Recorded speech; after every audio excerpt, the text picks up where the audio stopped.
Hit and trial से हम कैसे करते हैं, देखो ये सल्फेट है पूरा, ये भी सल्फेट है पूरा, ठीक है, ये भी सल्फेट है और ये भी सल्फेट है और ये भी सल्फेट। तो हम इसमें सल्फर को बैलेंस नहीं करेंगे, लेफ्ट साइड में भी सल्फेट है और राइट साइड में भी सल्फेट है, तो पूरे पूरे सल्फेट को ही हम बैलेंस कर देंगे इकट्ठा, उसको एक मान के। ठीक, अब देखो समझो, यहाँ पर पोटेशियम एक ही है, Mn भी एक ही है, O कितने 4 हैं, हाइड्रोजन कितने 2 हैं, आयरन कितने 1 है, और सल्फेट आयन जिसको हम SO4 2- लिखते हैं वो कितने हैं 1 और 1 2, है ना। समझ में आ गई बात। बिल्कुल सेम तरीके से यहाँ देखो, पोटेशियम कितने हैं 2 है, Mn कितने हैं राइट साइड पे 1 है, और ऑक्सीजन कितने हैं इसके मत गिनना, सिर्फ एक लास्ट में ऑक्सीजन 1 है, हाइड्रोजन सिर्फ 2 है ना, और आयरन कितने 2 है, और सल्फेट कितने 3 और 1 4 और 1 5। इतनी बात समझ में आई। तो पहला काम हमें क्या करना है, हमें सल्फेट ही बैलेंस करना है। सल्फेट देखते हैं कैसे बैलेंस होता है, ठीक है। तो अगर मैं इसे 2 से मल्टीप्लाई करूं इसे, तो सल्फेट कितने हो गए अब 3, आयरन कितने हो गए 2, तो यहाँ 2 लिखो और सल्फेट लिखो यहाँ 3, ठीक। लेकिन हमें सल्फेट कितने बनाने हैं 5 बनाने। आयरन तो बैलेंस हो गया, सल्फेट 5 बनाने। तो अभी मैं और क्या कर सकता हूँ, अगर मैं इसको 3 से मल्टीप्लाई कर दूँ, इसको मैं 3 से मल्टीप्लाई कर दूँ, सल्फेट कितने हो जाएंगे 2 ये रहे और 3 ये रहे, 5 हो गए, सल्फेट बैलेंस हो गए। हाइड्रोजन कितने हो गए 6 हो गए, 3 2 6, ये बैलेंस हो गए। अब तुम्हारे ये बैलेंस हो चुके हैं, they are balanced. Iron balance हो चुका है, ठीक है। अब हाइड्रोजन Mn और पोटेशियम को देखो, ये बैलेंस है क्या, नहीं बैलेंस। क्या है, यहाँ पोटेशियम 2 है, तो पोटेशियम को बैलेंस करो पहले, तो यहाँ 2 से मल्टीप्लाई करो। जैसे तुम यहाँ 2 से मल्टीप्लाई करोगे, पोटेशियम 2 हो गया, Mn भी कितना हो गया 2 हो गया, और ऑक्सीजन कितना हो गया 8 हो गया, 4 2 इतनी बात समझ में आती है। अब पोटेशियम भी बैलेंस हो गए, तुम्हारे बैलेंस हो गए, 4 2 हो गए दोनों तरफ। इधर Mn 2 है, इधर Mn 1 है, तो यहाँ 2 कर दो इधर, है ना। यहाँ 2 बैलेंस करते साथ ही सल्फेट में बिगड़ गए। पहले Mn को 2 करा हमने, तो सल्फेट अब कितने हो गए देखो 3 और 2 5 और 1 6, पहले 5 थे में 6 हो गए, कोई बात नहीं, हो जाएगा टक टक देखो, ठीक है। अब हमें करना है बैलेंस ऑक्सीजन को, तो यहाँ पर 8 है, यहाँ मैंने क्या करा 4 से मल्टीप्लाई कर दूँ, सॉरी नहीं 4 से तो करूँगा, ऑक्सीजन करना है, अच्छा 8 डाल दो, तो ऑक्सीजन हो गए 8, पर हाइड्रोजन बिगड़ गए ना, हाइड्रोजन कितने हो गए 16, ठीक। यही हिट एंड ट्रायल है और कुछ नहीं। Potassium balance, manganese balance, oxygen balance, hydrogen गड़बड़ हो गया। अब हाइड्रोजन कैसे बैलेंस करोगे, हाइड्रोजन हो गए इधर 16, इधर हाइड्रोजन है तुम्हारे पास 6, तो अगर मैं इसको भी 8 से मल्टीप्लाई कर दूं, तो हाइड्रोजन हो गए 16 हो गए।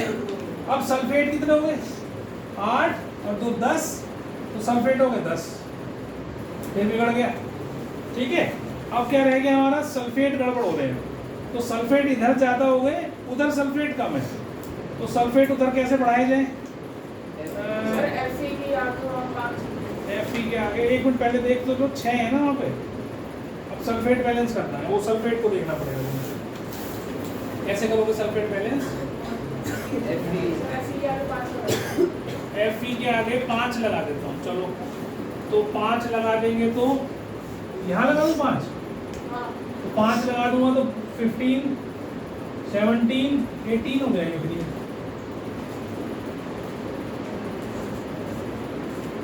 अच्छा फिर यहाँ बदलने पड़ेंगे, चलो कोई बात नहीं, करेंगे बैलेंस। इसके आगे 5 लगाओ, इसके आगे 5 लगाया तो ये 10 हो गए, और सल्फेट कितने हो गए 18। अब इसको 5 से मल्टीप्लाई करोगे, इसे कर दो, 10 तो यहाँ है ना हमारे पास, तो इसको 10 करूँगा तो यहाँ 5 करूँगा ना पहले, या 5 करूँगा, से 10 से करना पड़ेगा। अच्छा 10 से करना पड़ेगा, हाँ गलती हो गई, 10 से करना पड़ेगा। 10 कर दिया तो अब कितना हो गए 10 और 8 18, ये 18 हो गए और 10 हो गए। तो ये थोड़ा सा हिट एंड ट्रायल में दिक्कत रहती है, ठीक है, बड़ा है क्योंकि बहुत ज़्यादा, वैसे इतने बड़े देखो क्वेश्चन आते नहीं है, ये तो सिर्फ तुम्हारी तुमने कहा था बड़ी सी इक्वेशन दो सर, तो बड़ी सी इक्वेशन मैंने दे दी। अब इसको अगर मैं ABCD से करवाऊँ तो मैं तो कैसे करेंगे हम इसको, ये तो बैलेंस हो गई, वहाँ दिखाना तो कुछ है नहीं।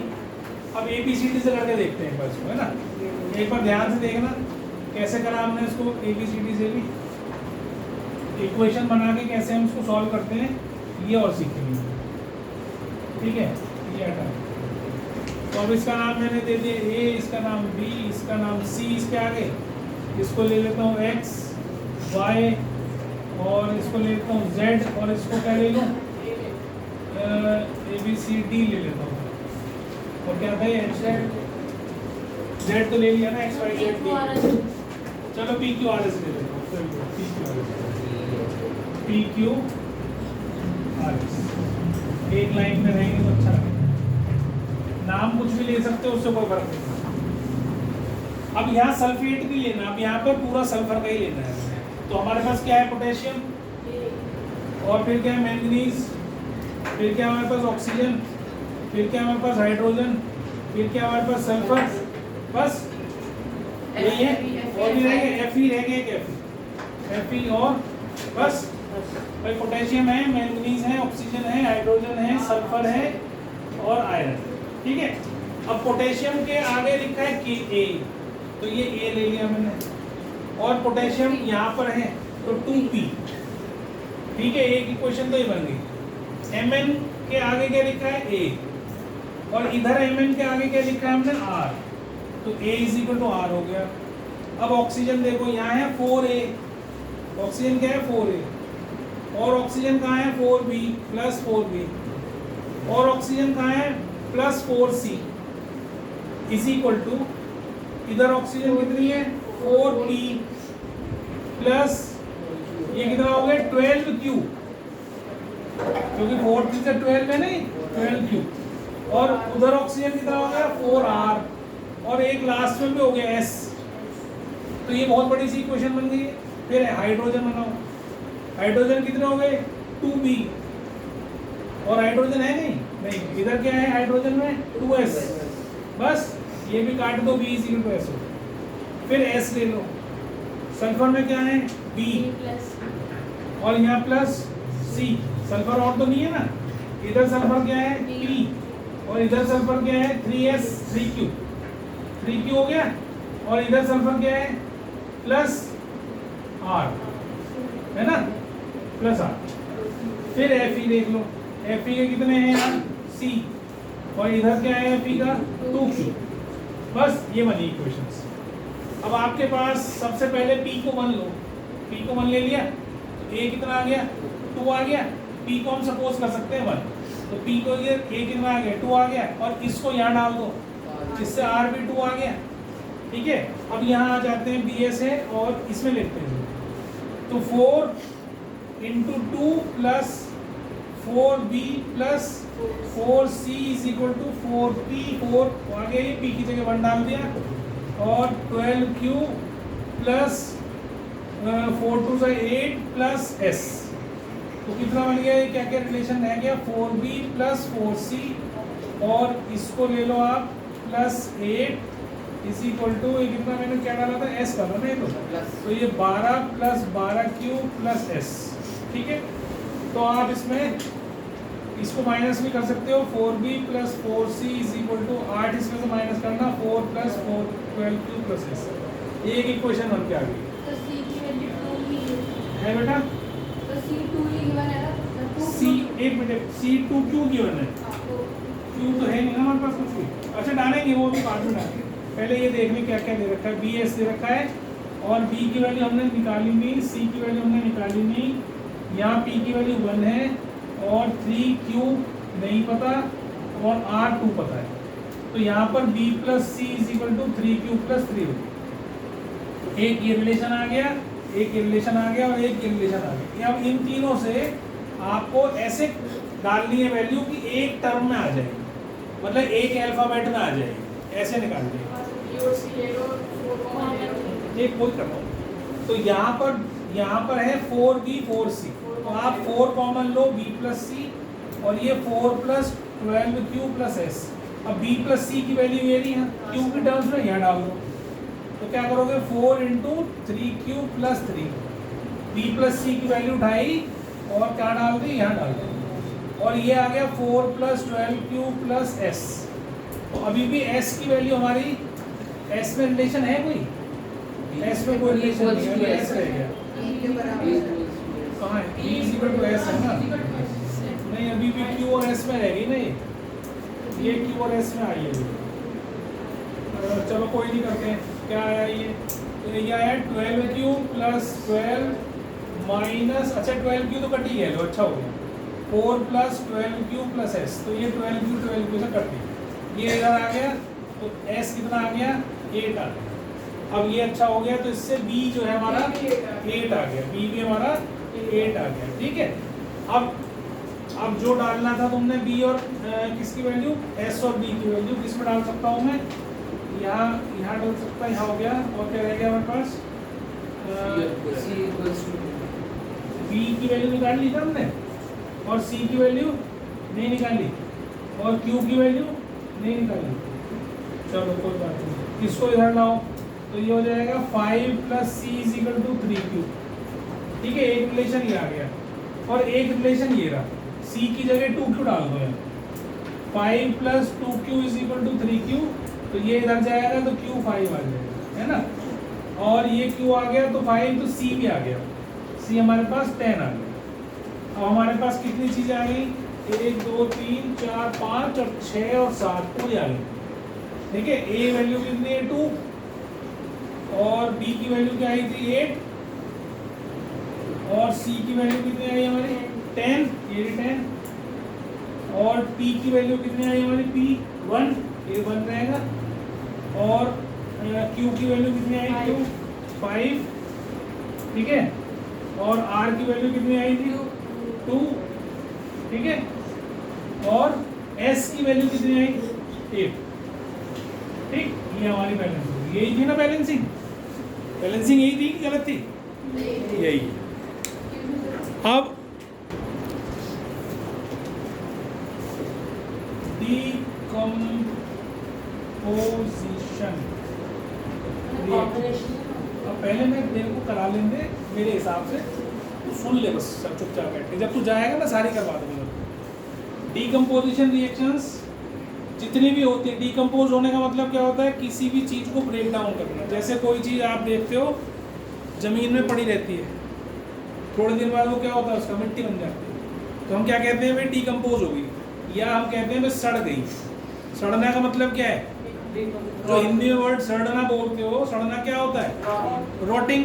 क्या है वो, बैक्टीरिया आया, उसने उसको ब्रेक डाउन कर दिया और सिंपलर फॉर्म में ले आया, ठीक। तो डीकम्पोजिशन मतलब ब्रेक करना। तो जैसे मैं कहूँ कैल्शियम कार्बोनेट, इसको अगर मैं ब्रेक डाउन कर दूँ इसमें, तो ये डीकम्पोजिशन रिएक्शन है। डीकम्पोज करना मतलब एक को तोड़कर 2 या 2 से ज़्यादा में ब्रेक डाउन करना। जैसे फॉर एग्जांपल एक क्वेश्चन हमने कल लिखी हुई थी, FeSO4 को अगर हम हीट करें तो Fe2O3 plus SO2 plus SO3 बनता है। बहुत इंपॉर्टेंट रिएक्शन है, बहुत इंपॉर्टेंट। चेंज इन कलर में भी लिखवाई थी, है ना, ये ग्रीन कलर, ये ब्राउन कलर, ऐसा लिखवाया था। तो जितनी भी डीकम्पोजिशन रिएक्शंस होती है, they all are endothermic reactions. क्या होती हैं, लिख लो इस line, all decomposition reactions are endothermic reactions. Endothermic reaction मैंने पिछली बार समझाया था, वो रिएक्शंस जिसमें हीट हम देते हैं ज़्यादा और निकलती है कम, ठीक है। तो हम यहाँ हीट कर रहे हैं लेकिन निकल रही है कम, ज़्यादा दे रहे हैं निकल रही है कम। तो all decomposition reactions are endothermic reactions. अब एंडोथर्मिक की एग्जाम्पल याद करने की जरूरत नहीं है, जितनी भी डीकम्पोजिशन के याद करोगे वो सारे एंडोथर्मिक रिएक्शन के एग्जाम्पल हो गए, कोई भी एक्सेप्शन नहीं है, मतलब कोई भी, ठीक है। All decomposition reactions are endothermic reaction. अब इसके बाद एक्सोथर्मिक का मैंने लिखवा दिया था तुम्हें, 2O3 प्लस एल्यूमिनियम गिव्स, ये तो है endothermic, these are endothermic reactions, ठीक है जी। और ये है Al2O3 प्लस Fe, इसमें एनर्जी निकल रही है, तो ये है एक्सोथर्मिक रिएक्शन, एक्सोथर्मिक रिएक्शन। अब एक्सोथर्मिक रिएक्शन का मैंने आपको बताया था, इसमें दोनों कंसेप्ट होते हैं कि भाई तुमने एनर्जी दी और ज्यादा निकल गई, दी कम निकली ज्यादा, तो भी एक्सोथर्मिक, और कई बार एनर्जी नहीं भी दी तो भी एनर्जी रिलीज कर रहा है वो, जैसे कि ये रिएक्शन है, इसमें कुछ भी नहीं करना पड़ता हमें, एनर्जी बहुत सारी निकलती है इसमें, ठीक है। ऐसी बहुत सारी रिएक्शंस होती हैं जिसमें हमने बाहर से नहीं दिया, जैसे कल हमने चूने का एग्जाम्पल करा था, चूना जो होता है ना व्हाइट कलर का होता है चूना, ठीक है। तो चूना जो पहले दीवारों पे किया जाता था, अब तो तुम चूना इज कैल्श लाइम, ठीक है, लाइमस्टोन जिसको बोलते हैं, CaCO3, वो कहाँ यूज होता है? बहुत जगह यूज होता है, पान में सबसे ज्यादा यूज होता है, पान खाते हैं ना उसमें चूना लगाते हैं, वो चूना, ठीक है। तो चूना जो है पहले वाइट वॉशिंग के काम आता है, अभी भी बहुत जगह काम आता है, बहुत सारे मेटल्स को एक्सट्रैक्ट करने में चूना काम आता है, बहुत सारी चीज़ों में काम आता है, ठीक है। और हमारी बोन्स में सारे में कैल्शियम कार्बोनेट ही तो है। तुम लोग बच्चे जो है आजकल कैल्शियम की कमी होती है तो तुम क्या खाते हो? कैल्शियम सैंडोज खरीद के लाते हो बाजार से, या कैल्शियम की गोली लिखता डॉक्टर, कोई जरूरत नहीं है। चूना लो, खाने वाला जो पान का चूना होता है उसको बिल्कुल गेहूं के दाने के बराबर रोज दही में घोल के खा लिया करो, तुम्हारे शरीर में से कैल्शियम की कमी दूर हो जाएगी और बहुत सारी और हाइट बढ़ जाएगी तुम्हारी चूना खाने से। ज़्यादा नहीं खाना, मुंह जल जाता नहीं तो, बस जितना गेहूं का दाना होता है उतना उसको गोला उसमें दही में और खा गए उसमें। सबके लिए बहुत अच्छा है, गर्ल्स के लिए तो खास तौर से बहुत अच्छा होता है, ठीक है। तो ये चीज़ ध्यान रखो। एक्सोथर्मिक रिएक्शंस ये है, एंडोथर्मिक रिएक्शन ये क्या है? Decomposition reaction. डीकम्पोजिशन रिएक्शन क्या बताया मैंने? Those reactions in which one substance is broken down into two और मोर देन टू सब्सटेंसेस, दो या दो से ज्यादा में तोड़ देते हैं, तो उनको हम क्या बोलते हैं? डीकम्पोजिशन। तो इसमें हमने क्या बोला, क्या करा था तुमसे? चेंज इन क्या बोला था इसमें? कौन सा होती क्या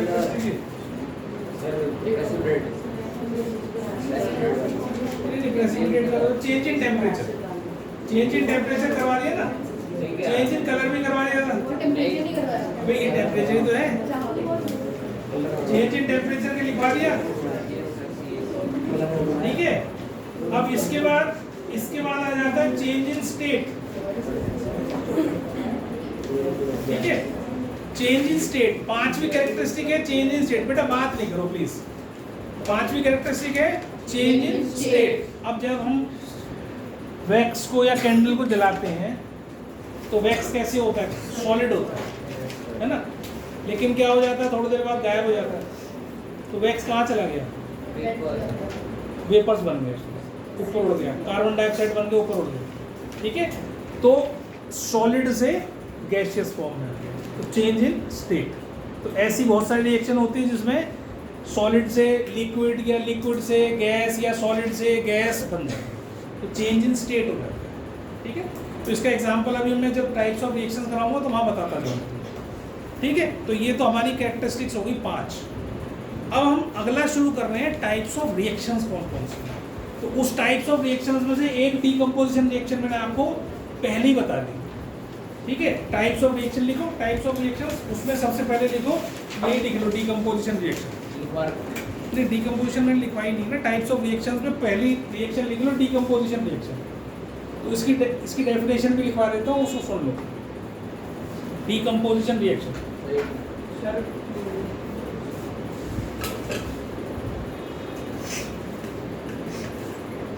when one substance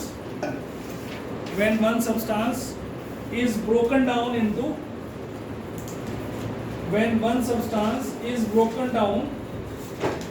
into two or more than two substances, when one substance या one compound भी लिख सकते हो, when one compound भी लिख सकते हो, is broken down into two or more than two simpler substances, या compounds is called decomposition reactions. ये मैंने दोनों लिख रखी है, इसके एग्जाम्पल में ही लिख लेना। और ये सेकंड वाली जो FeSO4 वाली है, ये 100% एग्जाम में आएगी, ये याद कर लेना अच्छे से। इसमें से SO2 गैस निकलती है ना, ये सल्फर डाइऑक्साइड है, तो दो गैसेस निकल रही हैं इसमें से। सल्फर डाइऑक्साइड, ये सल्फर डाइऑक्साइड है और ये है सल्फर ट्राइऑक्साइड, है ना। तो सल्फर डाइऑक्साइड, सल्फर ट्राइऑक्साइड, और ये क्या है, फेरिक ऑक्साइड। ये क्या है, फेरिक ऑक्साइड, और ये क्या है, फेरस सल्फेट, फेरस सल्फेट। ठीक है, ये नाम याद होने चाहिए आपको सबको। अब ये ग्रीन कलर का होता है फेरस सल्फेट, और ये Fe2O3 ब्राउन कलर का होता है। ये चेंज इन कलर वाला भी एग्जांपल हो जाएगा, है ना। और ये SO2 और SO3 गैस निकलती है। जो ये SO2 गैस होती है, ये बहुत चोकिंग गैस होती है, गले को चोक कर देती है। अगर कमरे के अंदर बंद करके और आपके इसमें गैस छोड़ दूँ SO2, तो आपका गला घुट जाएगा, दम घुट जाएगा आपका। चोकिंग गैस होती है, गले को बंद कर देती है, सांस लेना भारी हो जाएगा। तो चोकिंग गैस के नाम से ही मशहूर है सल्फर डाइऑक्साइड। तो क्वेश्चन में भी वर्ड यूज होता है कि चोकिंग गैस इज प्रोड्यूस्ड। तो चोकिंग गैस जहाँ भी आए आप समझ लेना सल्फर डाइऑक्साइड के बारे में बात कर रहे हैं। ठीक है, जहाँ ब्राउन कलर की गैस आएगी, अभी मैं करवाऊंगा, वहाँ NO2 आती है। NO2 is a brown coloured gas. अभी समझा रहा हूँ कहाँ पे आएगी। तो पहले डीकम्पोजिशन रिएक्शन लिख लो इसको फटाफट जल्दी से। फिर उसके बाद अगली लिखेंगे कॉम्बिनेशन रिएक्शंस। सही गैस कौन चलो एक और लिखवा देता हूँ डीकम्पोजिशन में, है बेटा। छोटी गैस कौन किसी को मारना हो तो डाल दो उसके अंदर, फिनिश। पोलिटिक डीकम्पोजिशन, यहाँ भी डीकम्पोजिशन ही हो रहा है ना, यहाँ पर भी डीकम्पोजिशन हो रहा है। AgBr को ब्रेक डाउन कर रहे हैं हम Ag + Br2। ठीक है, फिर दोबारा बता रहा हूँ, याद रखना रिएक्शन लिखते वक्त तुम 100% गलती करते हो। Br2 ही लिखना है, Br नहीं लिखना है। Cl2 ही लिखना है, Cl नहीं लिखना है।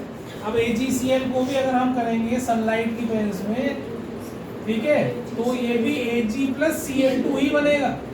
कभी Ag+ तोड़ दिया अलग, Cl अलग लिख दिया, नहीं होगा, गलत हो जाएगी रिएक्शन।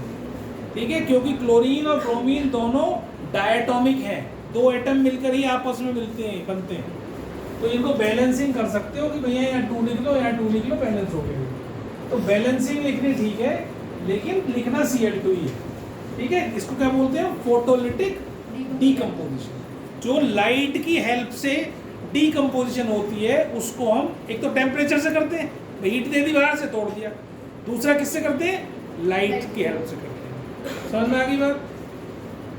अब इसके बाद एक रिएक्शन और लिखवा रहा हूँ, लेड नाइट्रेट PbNO3 और ट्वाइस। नहीं, ये हीट की है, ये हीट की थर्मल डीकम्पोजिशन बोलते हैं। हीट वाली को थर्मल डीकम्पोजिशन क्या कह रहे हैं। हाँ, सब कुछ लिखना है जो लिखवा रहे हैं, इसको थर्मल डीकम्पोजिशन बोलते हैं। तो बनता है PbO + NO2 + O2। PbO + NO2 + O2, ये नाइट्रोजन डाइऑक्साइड, ये ब्राउन कलर की गैस होती है, ब्राउन गैस। ये बहुत इंपॉर्टेंट रिएक्शंस दिखा रहा हूँ तुम्हें, बहुत इंपॉर्टेंट। एग्जाम में 100% आएंगे, इनमें से एक क्वेश्चन तो पक्का आएगा। ठीक है, बैलेंसिंग आप कर सकते हो उसको आराम से, बैलेंसिंग आप कर लेना। मैं करवा नहीं रहा हूँ बैलेंसिंग, जो भी बैलेंसिंग विदाउट बैलेंसिंग छोड़ी है वो सब बैलेंसिंग करके लेके आओगे घर से। ठीक है, और बैलेंस करके ही लिखनी है, जब भी नंबर मिलते नहीं तो नंबर कट जाते हैं आधे। ठीक है, विदाउट बैलेंसिंग आपको कोई रिएक्शन नहीं लिखनी है। और राइट साइड पे क्या निकला है वो भी लिखना है। ये क्या निकला है, लेड ऑक्साइड, लेड ऑक्साइड। और ये क्या निकला है, नाइट्रोजन डाइऑक्साइड, नाइट्रोजन डाइऑक्साइड। और इसको लिखने की जरूरत नहीं है, वैसे तो ऑक्सीजन है। ऑक्सीजन भी O2 ही फॉर्म में होती है। जितनी भी गैसेस हम लिखते हैं सब डायटोमिक होती हैं। ठीक है, बैलेंसिंग अपने आप करके लाएंगे घर से, प्रैक्टिस भी हो जाएगी इस बहाने से। ठीक है, अब इसके बाद डीकम्पोजिशन में एक और बहुत इंपॉर्टेंट चीज बता रहा हूँ, वो भी देख लो। डीकम्पोजिशन रिएक्शन में ये तो सनलाइट से हो गई, ये हीट से हो गई, एक इलेक्ट्रिसिटी से भी हो गई। जिसको हम इलेक्ट्रोलिसिस प्रोसेस बोलते हैं ना, पहले दिन मैंने समझाया था तुम्हें। तो बहुत सारी चीजें ऐसी होती हैं जो हीट से या लाइट से नहीं टूटती हैं, है ना। मिटा दो ना ये। Yes sir.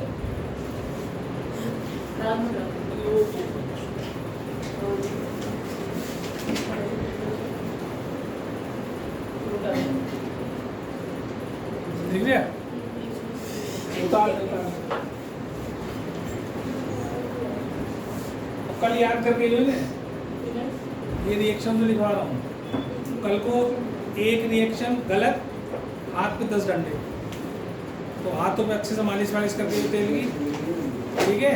हर्ष के लिए स्पेशल वो है डिस्काउंट, चल पड़ोसी है तो 8 कर दूंगा 10 की, ठीक है। कोई बात नहीं, रिकॉर्डिंग होगी, कौन सा कुछ हो रहा है तुमने सुननी है। और क्या बता रहा था मैं, इलेक्ट्रिसिटी वाली। तो वाटर को अगर हम ब्रेक डाउन करें तो तुम देखते हो पानी को उबालते हैं, कभी ऐसा देखा है कि हाइड्रोजन अलग निकल गई ऑक्सीजन अलग निकल गई? खूब उबालते रहो, स्टीम बन के उड़ जाएगा। तो स्टीम इज ऑल्सो वाटर।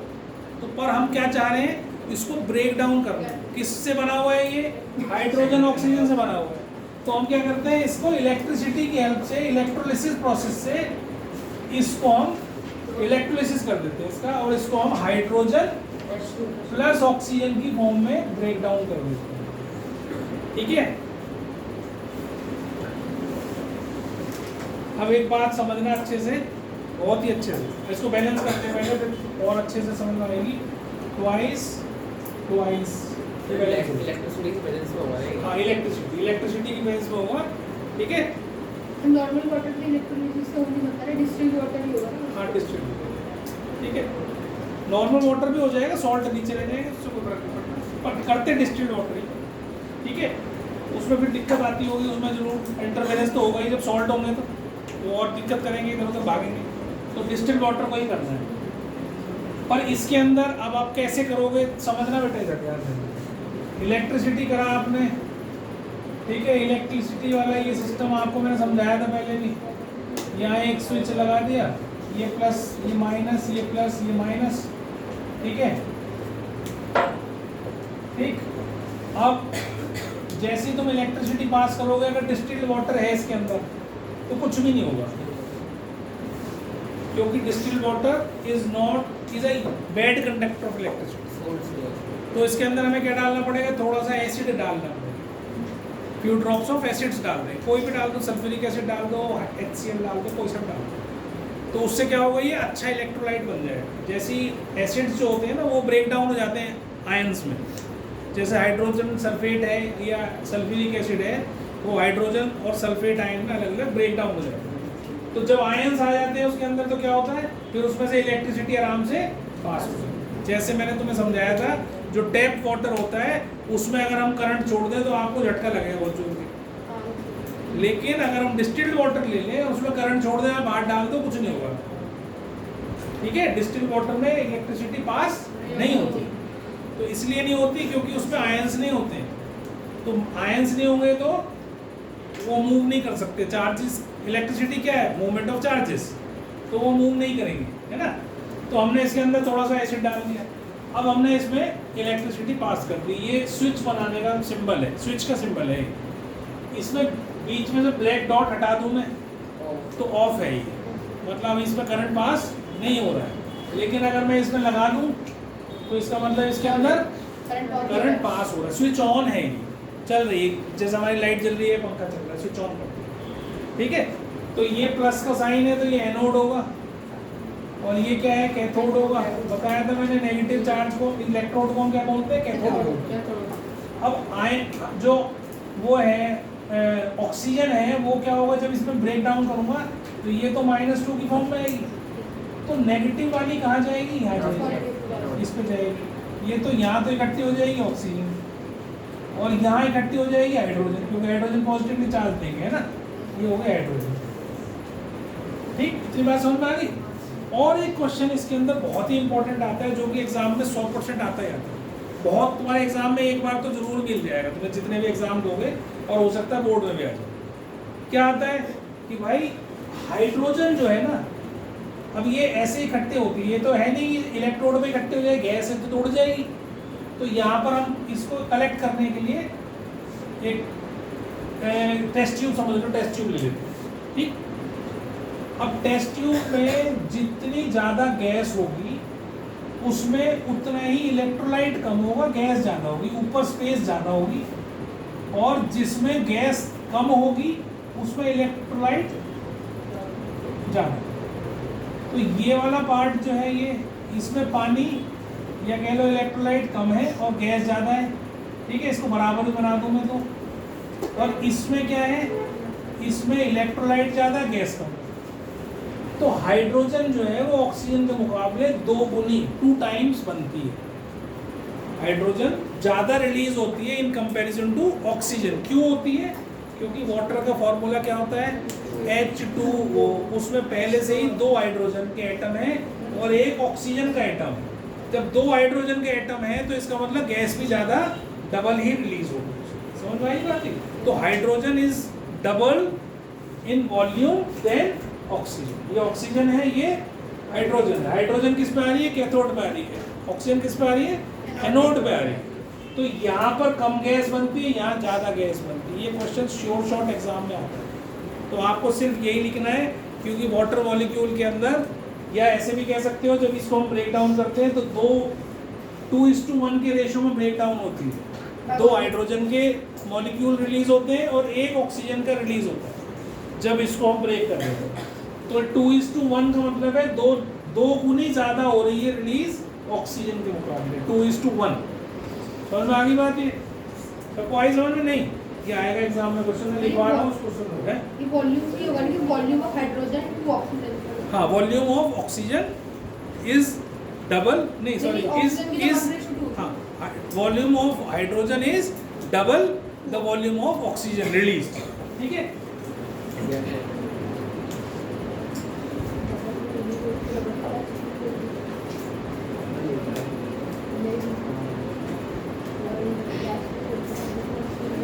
अब सुन लो मेरी बात ध्यान से अच्छे से। ये तो बना ही लेना, एक लाइन लिखवा लो उसको, या पहले इसको बना लो तुम लोग। चलो लिखो, the volume of gases collected, the volume of gases, the volume of gases collected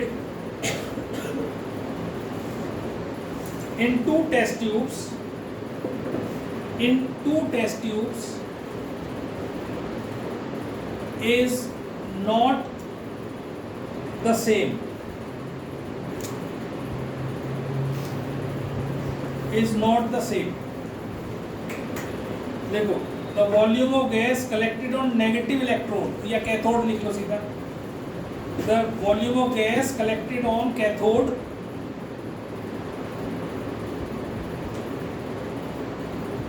is double the volume of gas collected on cathode is double the volume of gas collected at cathode anode is double the volume of the gas collected on anode। ये तुम याद रखोगे, anode और cathode, negative positive कौन से हैं? Cathode negative, anode positive. ठीक।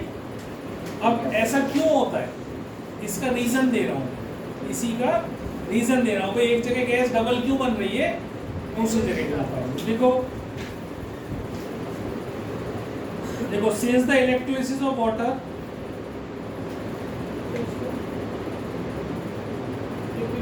एक मिनट रुको,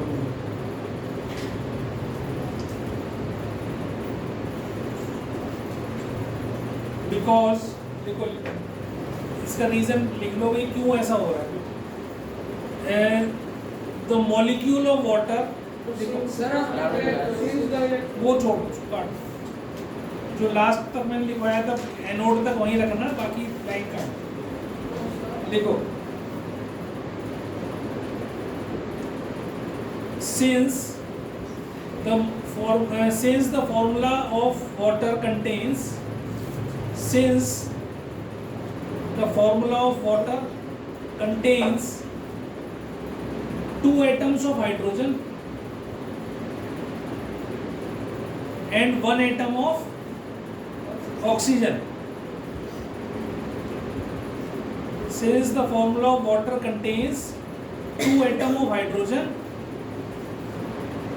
and 1 atom of oxygen, therefore on electrolysis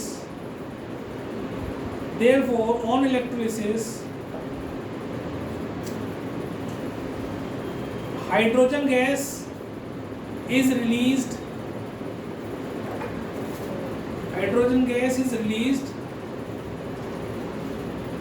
double in volume. Hydrogen gas is released double in volume than oxygen gas. मेरे को नहीं पता, पढ़ लिख ले दो। अब जिससे आगे पीछे वाले पूछो तो कैसे पढ़ेगा बोर्ड में?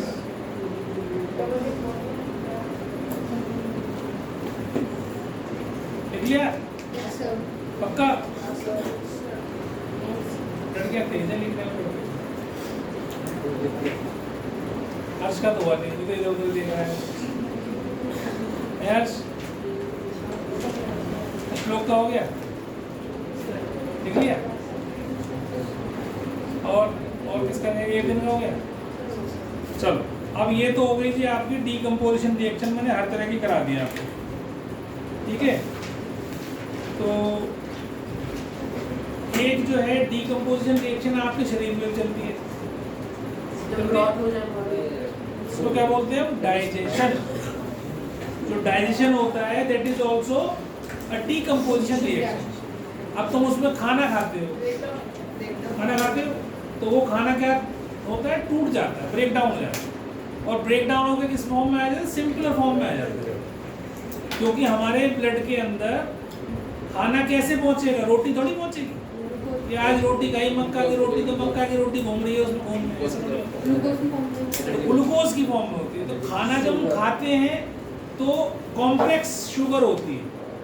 जो तुम चीनी के रसगुल्ला खाते हो, वो रसगुल्ला डायरेक्ट नहीं पहुंचता उसमें, तो पहले क्या होता है? उसको शुगर को ब्रेक डाउन करके और उसको सिंपलर फॉर्म में ले आते हैं, छोटी फॉर्म में आ जाता है, जिसको हम ग्लूकोज बोलते हैं। वो फिर हमारे अंदर ब्लड के अंदर एंटर कर सकता है। जब हम डाइजेशन प्रोसेस करेंगे तो समझाऊंगा सारी चीज़। तो डीकम्पोजिशन ही है वहाँ पे भी, डाइजेशन में हमारे शरीर के अंदर भी डीकम्पोजिशन रिएक्शन ही होती है। अब दूसरी रिएक्शन आती है, नंबर 2 लिखो, combination reaction. Second reaction is combination reaction.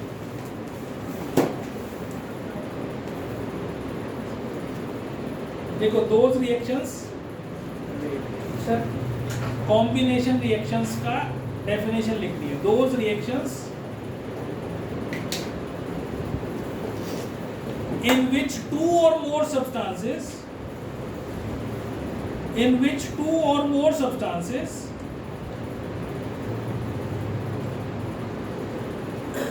combine to form a single substance। बिल्कुल उसकी ऑपोजिट है ये डीकम्पोजिशन की। combine to form a single substance, ठीक है। दो को जोड़कर एक बना रहे हैं, कॉम्बिनेशन मतलब कंबाइन करना। जैसे water, hydrogen plus oxygen gives water, carbon plus oxygen gives carbon dioxide, nitrogen plus oxygen gives nitrogen dioxide, nitrogen plus hydrogen gives ammonia. ये सारी क्या है? दो को मिलाकर एक बना रहे हैं। तो मैं अभी एग्जांपल लिखवा रहा हूँ, वो लिख लो, इसके एग्जांपल्स लिख लो, 2-3 अच्छे एग्जांपल लिखवा देता हूँ, ठीक है। एक तो लिख लो आप Mg metal plus oxygen gives MgO, balancing अपने आप करेंगे। N2 plus H2 gives NH3, ammonia.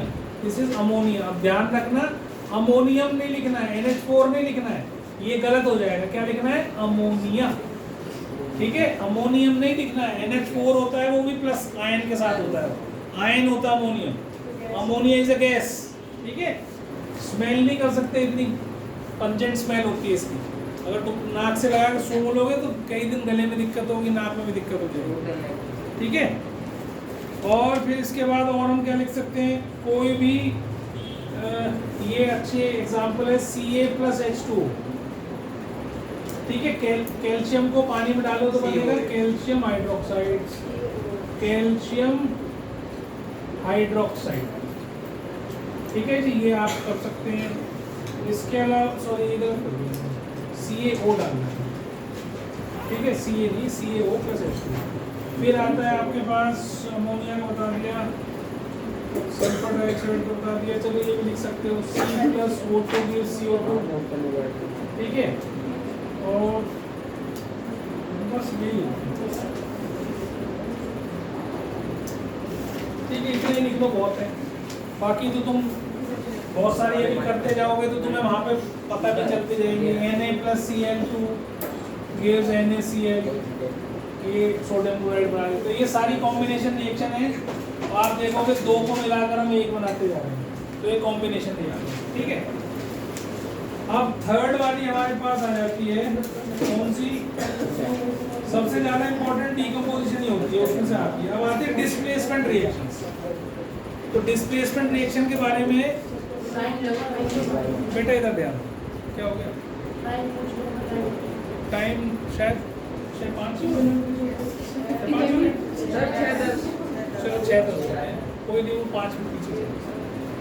ठीक है, अब सुन लो, ध्यान से बात नहीं बेटा, चुपचाप बैठो। अब थर्ड टाइप ऑफ रिएक्शन है डिस्प्लेसमेंट रिएक्शन। डिस्प्लेसमेंट, तो डिस्प्लेसमेंट रिएक्शंस क्या होती हैं, कल मैंने बताया भी था कि जो ताकतवर मेटल है, मैंने यहाँ पर तुम्हें रिएक्टिविटी सीरीज दिखाई थी, काशीनाथ का माली आलू जरा फीके से बताया था ना। तो हाँ, काशीनाथ का माली आलू जरा फीके से पकाता है, CuHg AgAU। ये रिएक्टिविटी सीरीज आपको याद करनी है। ठीक है, काशीनाथ का माली आलू जरा फीके से पकाता है, H तक आता है, और उसके बाद ये CuHg AgAUPT आ गया, कुछ बना लेना लाइन इसमें। ठीक है, पता नहीं क्या बनाई थी तो। ठीक है भाई, तो अब जो सबसे ऊपर है, जो सबसे ऊपर मेटल है वो सबसे ज्यादा रिएक्टिव है, वो अपने नीचे वाले जितने भी मेटल्स हैं उनको उनके सॉल्ट से डिस्प्लेस कर सकता है, हटा सकता है। जैसे मैं कहूँ पोटेशियम प्लस, अगर मैं लिख दूँ Ca, बेटा बात नहीं कर, तो बात में बात करते हो, गलत काम है। कैल्शियम प्लस कैल्शियम कार्बोनेट कह लो उसको, ऐसे ऐसे लिख दो। तो पोटेशियम कैल्शियम से ज़्यादा ताकतवर है, तो क्या करेगा, Ca को हटा देगा, तो इसकी जगह पोटेशियम कार्बोनेट लगेगा। मतलब जो भी, ये नहीं कह रहा मैं पोटेशियम के साथ कोई रिएक्शन दिखा रहा हूँ, मैं सिर्फ ये बता रहा हूँ कि जितनी भी मेटल्स होते हैं जो ऊपर हैं वो नीचे वाले मेटल्स को डिस्प्लेस कर सकते हैं उसके सॉल्ट्स में से, और उनको अलग निकाल के उनकी जगह ले सकते हैं। तो जो ताकतवर मेटल है वो कम ताकतवर मेटल को डिस्प्लेस कर देता है और उसकी जगह ले लेता है। ठीक है, ऐसे बहुत सारे एग्जाम्पल अभी मैं लिखाऊंगा, तो आप पहले इसकी डेफिनेशन लिखो डिस्प्लेसमेंट रिएक्शंस की। देखो, those reactions in which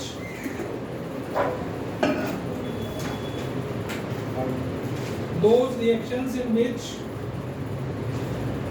a reactive element या more reactive element displaces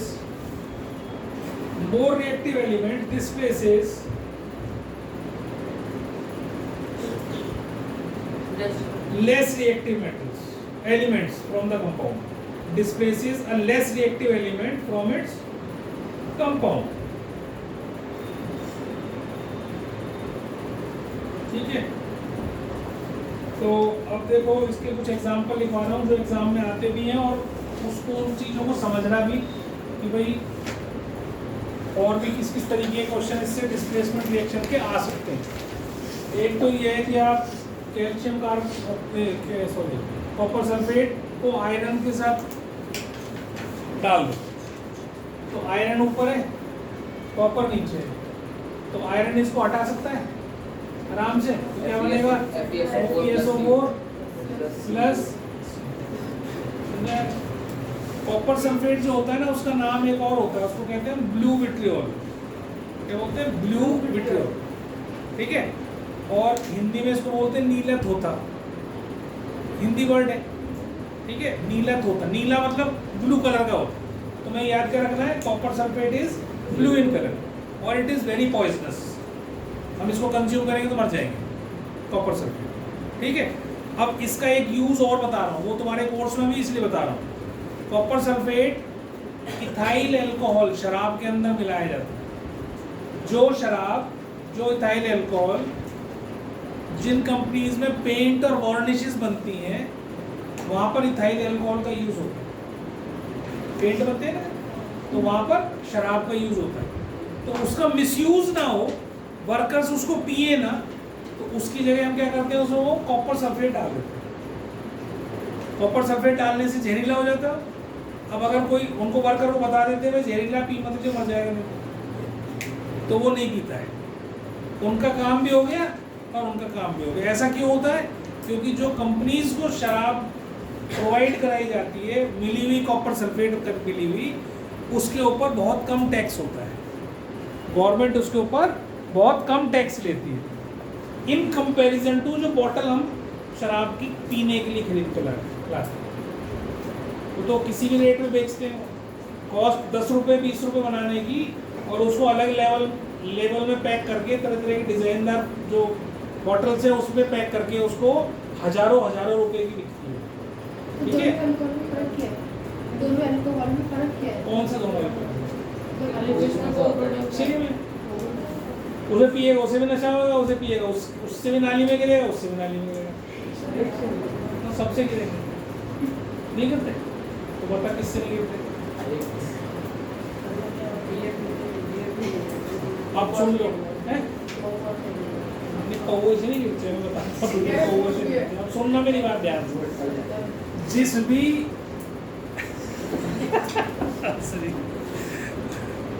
इसको वो कब लिखा जाता है? जब तुम्हें और भी ज़्यादा इंफॉर्मेटिव बनाना हो। जरूरी नहीं होता। ठीक है, वो जरूरी नहीं होता। ये सॉलिड है, ये भी सॉलिड है, ये भी सॉलिड है और ये भी सॉलिड है। अब कई जगह ऐसा आएगा या सॉलिड है या लिक्विड है या गैस है या एक्वस का मतलब होता है पानी में मिला हुआ सॉल्यूशन। ठीक है, हाँ, जैसे HCl लिखते हो आप, तो HCl लिखोगे तो एक्वस लिख देते हो। एक्वस का मतलब होता है पानी में मिला हुआ, घोला हुआ, तो HCl होता है। जहाँ एक ही लिखो, ये रिएक्शन को ज़्यादा इंफॉर्मेटिव कराने के लिए, बनाने के लिए ये सब स्टेट्स लिख दी जाती है। पर आपको रिएक्शन में ये सब चीज़ें नहीं याद रखनी। आपको सिर्फ रिएक्शन याद करनी है कि कॉपर सल्फेट के साथ आयरन रिएक्ट करा तो क्या बना है उसमें, आयरन सल्फेट बना कॉपर। अब इससे उल्टा अगर मैं लिख दूँ FeSO4 प्लस Cu, तो क्या कहोगे? No reaction. भैया रिएक्शन होगा ही नहीं। क्यों नहीं होगा? क्योंकि कॉपर लेस रिएक्टिव आयरन। तो ऐसी रिएक्शन भी आ जाती है और बच्चे उसको भी करके आ जाते हैं कंप्लीट, उसको भी पूरा कर देंगे। वो कहेंगे CuSO4 प्लस Fe, वो वहीं गलत हो जाएगी। तो तुम्हें क्या याद रखना है दिमाग के अंदर? रिएक्टिविटी सीरीज याद रखो। और जब भी डिस्प्लेसमेंट रिएक्शन आए, रिएक्टिविटी सीरीज याद नहीं होगी तो क्वेश्चन गलत कर जाओगे। दूसरी बात और क्या इंपॉर्टेंट चीज है, अब देखो, सुनना ध्यान से। अब अगर आयरन के अंदर आयरन का पॉट है, ठीक है, आयरन का एक वेसल है, उस आयरन के वेसल में आपने कॉपर सल्फेट भर के रख दिया। कॉपर सल्फेट को पानी में मिलाया एक्वस फॉर्म में और उसके अंदर घोल कर रख दिया। ये सॉलिड वगैरह मिलेंगे नहीं, एक्वस सॉल्यूशन ही होगा। ठीक है, ये पानी में सॉल्यूशन लिया, आयरन के पॉट में डाल दिया उसको। अब क्या रिएक्शन होगी? अब क्या होगा? What will happen? कुछ दिन के बाद, नहीं, ब्लू और ग्रीन तो हो गई, जो कुछ होना था, ब्लू से ग्रीन तो बन गया, पर होगा क्या? What will happen? कुछ भी नहीं होगा। कुछ भी नहीं होगा। सर आपने आयरन के पॉट में कॉपर कर। हाँ, अब देखो क्या हो रहा है। आयरन किसको डिस्प्लेस कर रहा है? कॉपर को। वो आयरन कहाँ से आ रहा है? वेसल से। तो थोड़े दिन बाद क्या होगा? वेसल पतला होना शुरू हो जाएगा। ठीक है, थोड़ी देर बाद क्या होगा? वेसल पतला होना शुरू हो जाएगा। पतला होता क्योंकि उसी में से तो निकल रहा है, वेसल में से तो आयरन कोई बाहर से तो डाला नहीं तुमने। तुमने कॉपर सल्फेट के सॉल्यूशन को आयरन में भर कर रख दिया, आयरन डाल दिया, आयरन के वेसल में भर कर रख दिया। थोड़ी देर में क्या होगा, आयरन उसको हटाता जाएगा, कॉपर सल्फेट आयरन सल्फेट बनता जाएगा, फिर हटाता जाएगा, फिर हटाता जाएगा। थोड़ी देर में क्या होगा, उसमें छेद हो जाएगा और सारा लिक्विड बाहर हो जाएगा। तो इसलिए कभी भी कोई भी केमिकल को या उसके सॉल्यूशन को, बेटा इधर ध्यान दे, कहाँ दे, तुझे ही पढ़ा रहा हूँ साइंस सबसे ज़्यादा, ठीक है। तो कोई भी सॉल्यूशन हम कभी भी किसी वेसल के अंदर नहीं भर के रखते हैं, एक दूसरे के साथ रिएक्शन ना हो। पर हाँ, अगर उल्टा करोगे तो कोई दिक्कत नहीं होगी। आयरन सल्फेट को कॉपर के वेसल में भर दो, कुछ नहीं होगा, रखा रहेगा चुपचाप, है ना। और पीतल के बर्तन में आप ये आयरन सल्फेट का सॉल्यूशन घोल के रख दो, कुछ नहीं होने का, क्योंकि रिएक्शन ही नहीं होगी। लेकिन हम ज़्यादातर तुम देखो, जितने भी चीज़ें हम घर पे भी, अचार भी अगर हम प्रिजर्व करते हैं तो वो कांच के बोट में या चीनी मिट्टी का बोट होता था पहले, जिसको बोट बोलते थे। वो वेसल से इतना बड़ा सा ऊंचे ऊंचे थे, घरों में मिल जाएंगे तुम्हें, वो उसमें हमें खट्टा करते हैं ताकि रिएक्शन ना हो। वहाँ पे छोटा सा एसिड कितना होता है जिसको हम खाते हैं, आम का अचार या नींबू का अचार, ये सारे खट्टे होते हैं। तो हम इसको कभी भी मेटल में नहीं सेव करते। तुम स्टील में भर के रख दो नींबू के अचार को, तुम देखो 2-3 महीने से छोड़ दो, 2-3 महीने में देखोगे उसमें छेद हो जाएंगे स्टील के डब्बे में, ठीक है। तो ये उसको गला देता है, एसिड गला देता है, एसिड के साथ रिएक्शन हो जाता है। मतलब क्या हो, अचार जैसा एसिड भी लगा सकते हो। हाँ रिएक्शन ठीक है, किसी का स्पेशल का है कुछ। व्हाट विल हैपन, देखो अब आपको वैलेंसी याद नहीं है, AL2CL3। हाँ तो अब ये गलत बता रहे हो, AlCl3 होती है और प्लस H2 हाइड्रोजन गैस की बनती है। तो क्यों होता है ऐसा, क्योंकि क्लोरीन की वैलेंसी 1 होती है, एल्यूमिनियम की +3 होती है। आपने याद नहीं करा ना। अब आपका काम क्या है, नेक्स्ट क्लास में आपका टेस्ट है। नेक्स्ट क्लास में जितनी भी मैंने वैलेंसीज लिखवाई थी आपको, बेटा तू सारे इनसे लिख लेना दोनों से, ठीक है।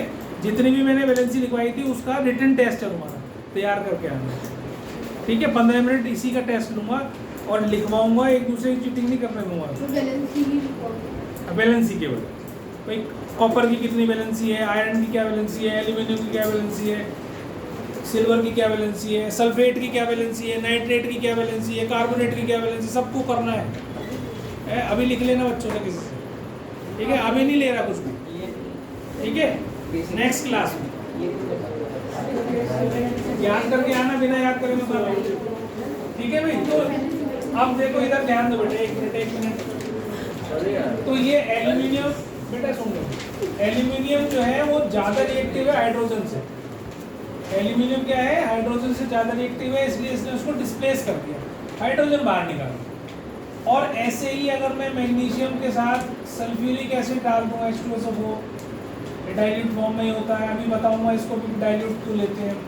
MgSO4 मैग्नीशियम सल्फेट बन जाएगा, प्लस हाइड्रोजन गैस निकल जाएगी, ठीक है। तो वो मेटल्स जितने भी डाइल्यूट एसिड्स हैं, मेटल्स उसमें से हाइड्रोजन को डिस्प्लेस कर सकते हैं।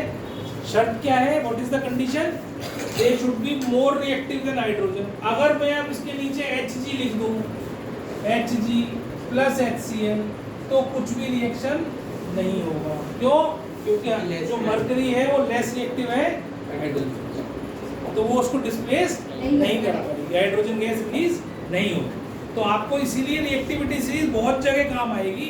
रिएक्टिविटी सीरीज आपको अच्छे से याद होनी ही चाहिए, ठीक है। तो नेक्स्ट क्लास हमारी कब होगी, अब संडे को होगी। आज है थर्सडे, फ्राइडे, सैटरडे, तो 2 दिन आपको मिल रहे हैं। तो एक तो वैलेंसी याद करके आओगे और ये काशीनाथ का माली फीके से पढ़ाता है, ये सारी रिएक्टिविटी सीरीज याद करके उसका रिटन टेस्ट मैं आपको अगली क्लास में लूँगा। हाँ बेटा, those reactions in which 2 compounds react by an exchange of ions, react by an exchange of ions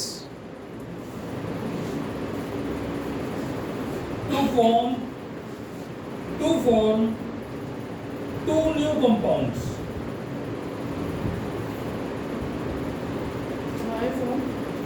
To form two new compounds are called double displacement reactions. Those reactions, दोबारा बोल रहा हूँ एक बार, जिसका इनकम्प्लीट रह गया वो कर लो. Those reactions in which two compounds react by an exchange of ions to form two new compounds are called